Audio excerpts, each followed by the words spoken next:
Hi guys, it's Kelly here and I'm back with another video. Today's video features lots of products from my favorite things. Today I'm going to be using the Cozy Days with You, an older set. This one's called Sweater Weather in the Woods. And then I'm also using the On Solid Ground, which is new and amazing. Super love it. I used 2 of the stamps that are included in that set. And then this die is the Elegant Stitched Stacks. And so the whole idea going into this was kind of like I wanted to make a scene where this little archway was like the window. So it's like a scene within a scene, scene within a scene. And so to do that, we're going to be combining some stamps and dies to create this look. I will be using both of these pieces. So I'm just going to set the frame aside and start building the scene on the die cut portion. So before we get too far into this video, I just wanted to let you know my favorite things is having a Dynamics sale, which means all of their dies are on sale 30% off, and this goes through October 8th. Oh, I have to talk about this. We'll come back to the sale. There is a sale. So here, I loved this little guy with the kite. I thought he was so adorable, but he didn't fit on my die. So in order to make this work, I am stamping my little cute bunny with just a little bit of the string. I am going to create a mask for him to do the scene building I want to do. I'm going to put that mask in place. And then I'm going to clean my stamp really, really well and make sure that I wipe off all the excess moisture from the stamp. And then I'm going to move it so that the string lines up with the kite and it will all fit. This is something that you can do relatively easily because it's just the string to kind of get more mileage out of your stamps. You guys know I'm a big fan of that. So I'm just going to scoot it down so that the kite fits into my shape.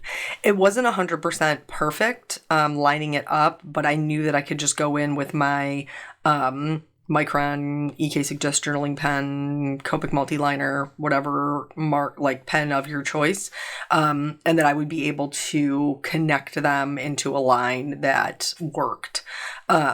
So yeah, that's what I'm doing there. Back to the sale.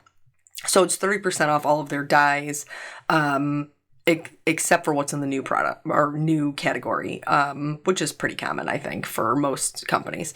And the thing that I intend to use it for, because usually when I tell you guys about a sale, it's because I'm also shopping it myself because I'm cheap. But like this one, this Sweater Weather in the Woods, at the time that I bought it, but I didn't buy the dies. So this is like a great time to go back and pick up any of the dies that I didn't purchase when I purchased the stamp set that now I think maybe I want, because they're cheaper. So there you saw me stamp the little rocky path. Oh my goodness, how adorable is that? I mean, I love it. I love it so much. I love it. What a good stamp set. And I'm going to use it a ton. I know that. So here I'm also combining this with some stencils as well, because why not? And so I'm using, this is the Grassy Edges stencil from them. So I'm going to have my little walkway, like my little cobblestone walkway, which I'm so in love with. I know I just said that. I felt the need to still reiterate it to you. And then I'm going to have some grasses behind that, and then some clouds, and then the sky. And the sky is amazing. And I will tell you where I got that when we get there. So, yeah, just going with my usual typical greens. Though you may have noted when you first saw the card that a lot of the colors on here are not my typical go-to colors. And I think that's good. I think it's good to break out of the box and try different things and be inspired by different people. So what are we going to talk about today for story time? I have a couple of things that I've been kicking around for discussion. Oh, we're to the sky now. Dried marigold, picked raspberry, seedless preserves. Who would ever put this together? Not me. I saw this on a card that was done by Samantha Mann. She is a very talented card maker. I don't believe she does videos, but she does have a blog. I was actually on a design team with her years ago. But super love her as a person. I got to meet her at CHA one year. She is a very talented card maker, and she made this card y'all, she made this card that was like this color combination in the sky, but it had like autumn leaves and squirrels. And I was like, what did she use? And she put like perfect pearl splatters in the background. And you know, that steals my heart right away. And I was like, what did she use? It's so beautiful. I even took the time to then go to her blog to find out what her color combination was, so that I could use it because it was amazing. And I don't love it any less on this card. I gotta tell you, it's a really good one. I'm gonna come back to it. Totally not super realistic, I don't think. But do I care? No, I do not. I do not care at all because the colors are so pretty together. So I will link her video or her blog post below so that you guys can check out her original card, which is amazing. And here I'm removing the masks because I'm very excited.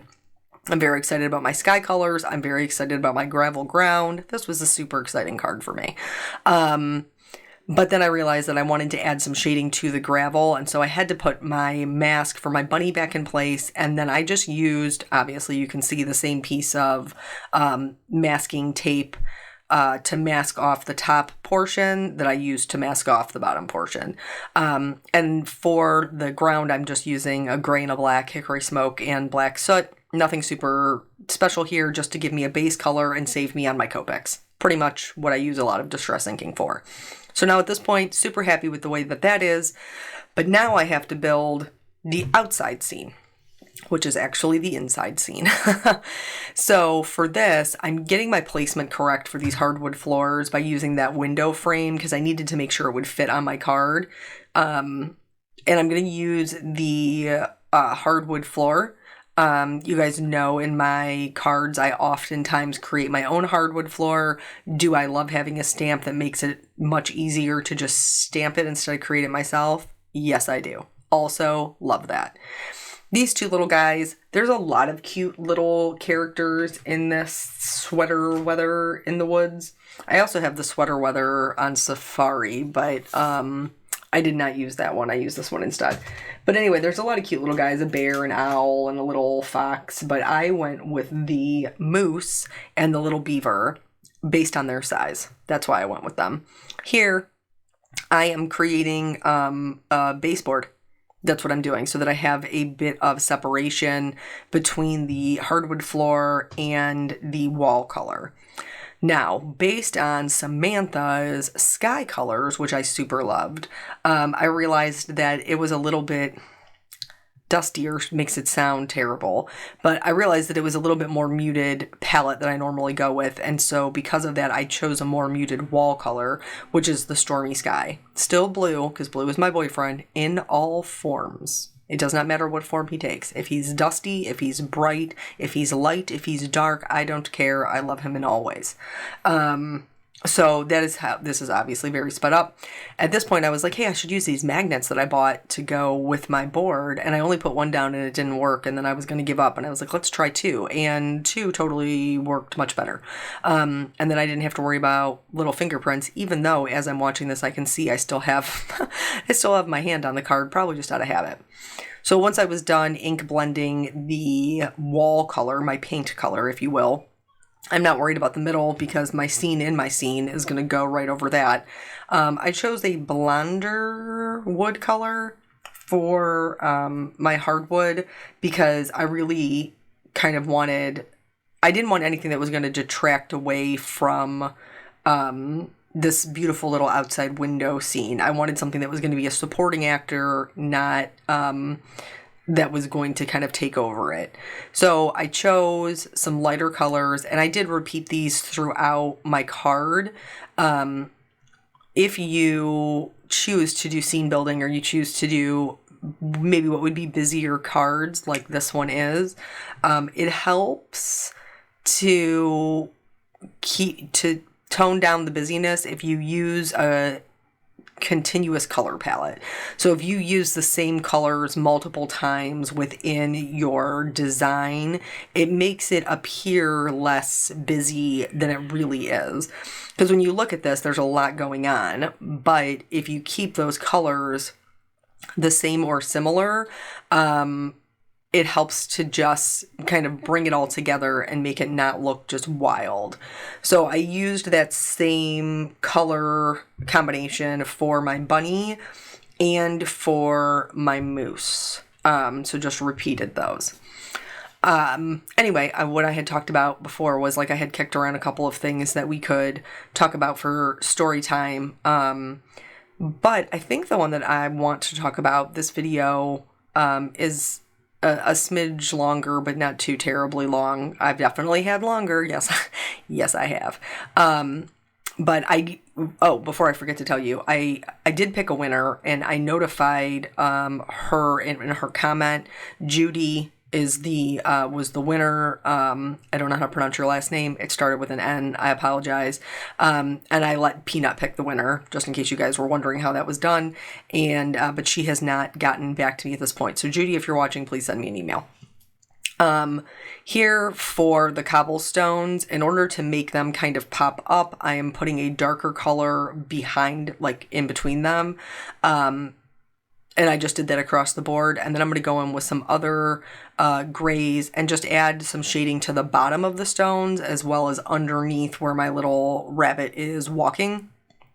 Not anything, too crazy. The lightest color of the Distress ink is still going to be my lightest color of the stone. I'm just adding a little bit of shading to give it some more dimension. And then the other thing I wanted to tell you was I did email Glassboard Studio back about the glassboard, since I have found after using it now, I really do love it, and I'm super happy with my purchase.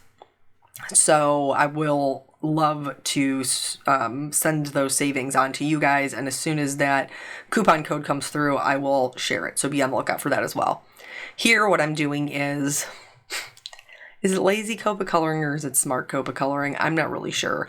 I knew that there was a lot going on in these sweaters, like they have their own little designs, and I also knew that it wasn't really worth it to necessarily take the time to shade each thing individually, which I did anyway, I'm going to be honest. But the great thing about grays is you can add grays all over and shade the entire thing. So for me, I'm shading each sweater all with grays. And then you can use that color glazing technique that we've talked about many times, where you just pick one color and go right over the top of it to change the tone of it. You can then use that same concept with just one color to go over the top of your gray shading, and everything will still have dimension, and now it will have added color. So I wasn't really sure what colors I was going to go with. I knew that there was a lot going on, especially on the mooses. Moosei? What's the plural of moose? I feel like it's mooses. We'll come back to that. I'll have to Google. So anyway, but it's not a plural, it's a possessive. The mooses sweater. What? Anyway, I'm getting off track here and I will Google this. For those of you who are like English teachers in another lifetime, you'll probably tell me the answer below and I'll appreciate that. So for his sweater, he does have a lot more design, or her sweater, whatever the moose is. So that's why I used the gray trick, because I wasn't really sure what I was going to do with that. But what I want to talk about today is letting people live rent-free in your head.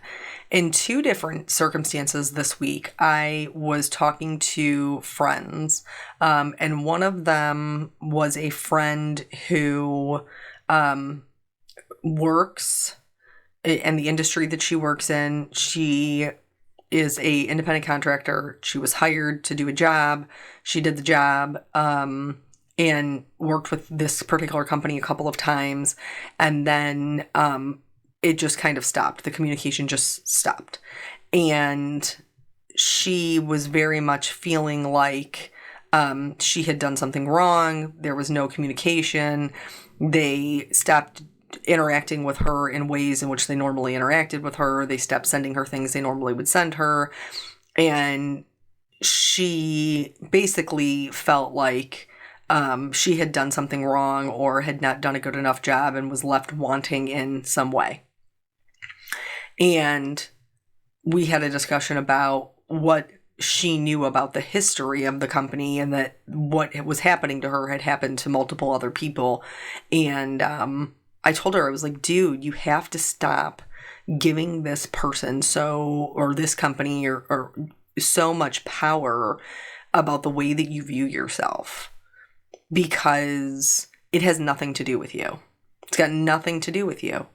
And most times, the way that we are treated by other people has very little to do with us. It typically has a lot to do with the way that that person, or in this case, this owner of this company,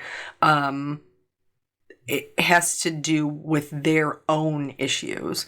And so when you allow somebody to come into your life and make you doubt yourself, make you doubt your self-confidence, make you doubt your self-worth or your ability to achieve or complete things like my friend was doing, you're giving them far too much power in your life.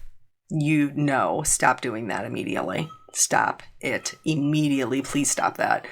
Another one of my friends is a girl that I work with, and she had gotten called in by a supervisor because they had gotten a complaint. And, we're both part-time employees, and she was like, this is the shift or whatever that complained, and I'm just not going to work that shift. And I was like, again, you do what you want to do and you do what is best for you. But if your issue at work is that you're not getting enough hours, again, why would you give these people the power to affect your schedule or affect the way you're going to live your life? I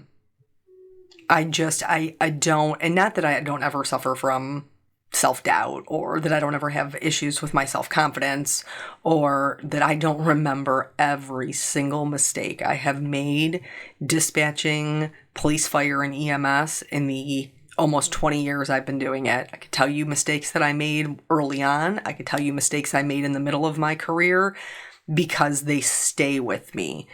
And when they first happened, they stayed with me for a long time, like on repeat. I cannot stop. I can't let it go. But I have tried to be better about that as I have gotten older and realized that I am not perfect. I make mistakes, and I have to give myself a little bit of grace. The same grace that I extend to other people who also make mistakes, I have to give myself. So I am not perfect in this realm, but I have found that giving other people that much control over your own thought process, that much control over the way that you view yourself, is almost always detrimental. Because the things that we take from people are not, and I don't know why it is this way. I do not know why our psyches work this way. But if we were friends and I told you every single day, like, you're a great person, you're a great friend, you're wonderful at being a friend, and I told you that every single day that we spoke to each other for 365 days, you would immediately discount that the first time another friend was like, you're a terrible friend. You would remember that. I do not know why we only remember the bad, but I am here to tell you that whatever it is that you're doing, if you have somebody who is living rent-free in your head telling you that you are not good enough, that your contribution has been found wanting, if you have somebody in your life or a voice from the past, and it almost always is somebody else's voice that talks to us that way, even if it eventually morphs into our own, it started out as somebody else's voice, that those things are not true, that you are good and kind and enough. And those things are still true, even if you have made a mistake. So that is a little bit what I wanted to talk about today. Because, having two different friends in two totally different scenarios, telling me the same thing, that they're going to give these people the power to make these decisions about their lives. Like, yes, you should have boundaries, and yes, you should not put yourself in a position where, you're more uncomfortable than what you can stand. I think a little bit of uncomfortableness is good for everybody, myself included. Because if you never are uncomfortable, you never grow. If there's never any challenge, there's never any growth. That's where you're really going to show up and work towards becoming this person that God has intended for you to be.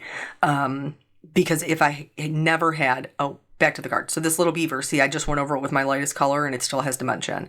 Am I still going to go back in there with my darker greens and add more shading? Yes, I am, because I have a problem, not because it's necessary. Just to be clear there.